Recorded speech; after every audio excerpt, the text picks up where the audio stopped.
செங்கோட்டையன் வந்து தாவேக இணைவதற்கு முன்னாடி வந்து திமுக வந்து அவருடன் பேசியது உண்மைங்களா சார்?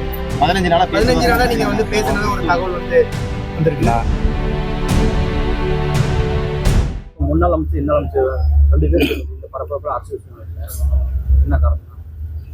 சாமி காரணம் சார் தொடர்ந்து அரசியல் சூழ்நிலை பரபரப்பு.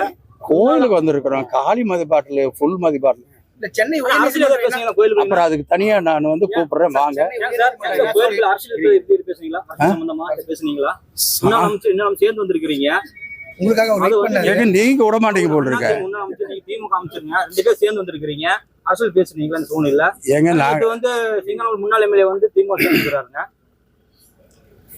நான் இப்ப அந்த கருத்து எதையும் நான் சொல்ல முடியாது. நான் டைவர்ட் ஆகக்கூடாதுங்க. கோயிலுக்கு வந்திருக்காங்க, இந்த கோயில் நல்லா பண்ணணும்னு எல்லாரும் நினைக்கிறாங்க. எல்லா கட்சியும் சேர்ந்தவங்களும் ஒன்னா இணைஞ்சு வந்திருக்காங்க, வந்து இந்த கோயிலுக்காக வந்திருக்கிறாங்க.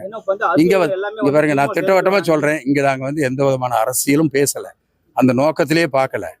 இங்க கோயில் இவ்வளவு நேரம் என்னங்க சொன்ன, எங்க கோயில் வந்து இவ்வளவு மோசமா கிடக்குது, இதை எடுத்து கொஞ்சம் கொஞ்சம் ரிப்பேர் பண்ணி வச்சிருக்காங்க.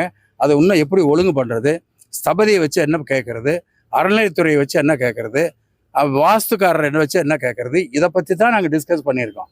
வேற எதுவுமே டிஸ்கஸ் பண்ணல. இதுல வேற எந்த உள்நோக்கமும் இல்லை. நாங்க இவ்வளவு பேர் இருப்பீங்கன்னு தெரிஞ்சிருந்தோன்னா வேற ஏதாச்சும் மாதிரி வந்துட்டு போயிருப்போம். இது இருந்தா நாங்க சொல்றோங்க. இங்க பாருங்க, நாங்க அந்த மாதிரி ஒன்று பேசுறதா இருந்தா நாங்க வெளிப்படையா சொல்லிட்டு பேசுறதுக்கு எதுக்கு ரகசியம்? அந்த மாதிரி ஒண்ணு இல்லை. நீங்க கேட்டீங்களா மிக முக்கியமான ஒரு விஷயம், அது அப்புறமேல் பேசுறோம். அப்புறம் பேசுறோம், எல்லாமே அப்புறம் பேசுறோங்க. நீங்க கோயில் விஷயத்தை தவிர எந்த விஷயமா இருந்தாலும் வாங்க, ஆத்துக்கு அந்த பக்கம் போய் பேசுறோம். செங்கோட்டையன் வந்து தாவேக இணைவதற்கு முன்னாடி வந்து திமுக வந்து அவருடன் பேசியது உண்மைங்களா சார்? 15 நாளா நீங்க வந்து பேசுனது ஒரு தகவல் வந்து வந்திருக்கு. நான் உங்களுக்காக வீட்டுல போய் நான் வெயிட் பண்றேன். நான் உங்களுக்கு ஒரு வண்டி அனுப்புறேன், வாங்க, வீட்டுல அத்தனையும் கொட்டுறேன், அப்புறமேல் வாங்கி. கோயில்ல எங்களுக்கு கிடைக்கிற ஒரு நன்மை கூட கிடைக்க விட மாட்டேங்க. 3 வருஷமா கோயில் பூட்டி இருந்தது, அரசியல் முன்னாள் அமைச்சர் இன்னும் அமைச்சர் 2 பேர் தஞ்சையில வந்து கூட வந்து கோயில் கும்பிட்டுருக்கலாம்.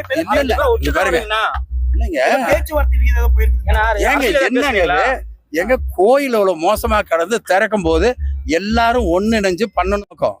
அவங்க எல்லாரும் இந்த உள்ளூர்க்கா, அவர் உள்ளூர், இங்க இருக்கிறவங்க பல பேர் வந்து டிஎம்கேல இருக்காங்க, பல பேர் ஏடிஎம்கேல இருக்காங்க, பல பேர் வெவ்வேறு கட்சியில் இருக்காங்க.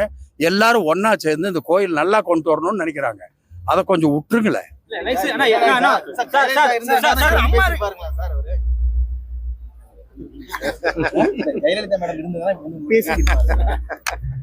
கோயிலுக்கு போறதுக்கு ஒரு தடையும் கிடையாது, எந்த காலத்திலயும் நாங்க போயிருக்கோம். அதனால அந்த மாதிரி எல்லாம் எந்த தடையும் கிடையாது. செய்திகளை உடனுக்குடன் தெரிந்து கொள்ள கீழ்கண்ட கேபிள் மற்றும் டிடிஹெச் நெட்வொர்க்குகளில் எம்நாடு செய்தி தொலைக்காட்சியை காணுங்கள். பாதகம் செய்பவரை கண்டால் நாம் பயம் கொள்ளலாகாது பாப்பா. மோதி மிதித்து விடு பாப்பா, அவர் முகத்தில் உமிழ்ந்து விடு பாப்பா.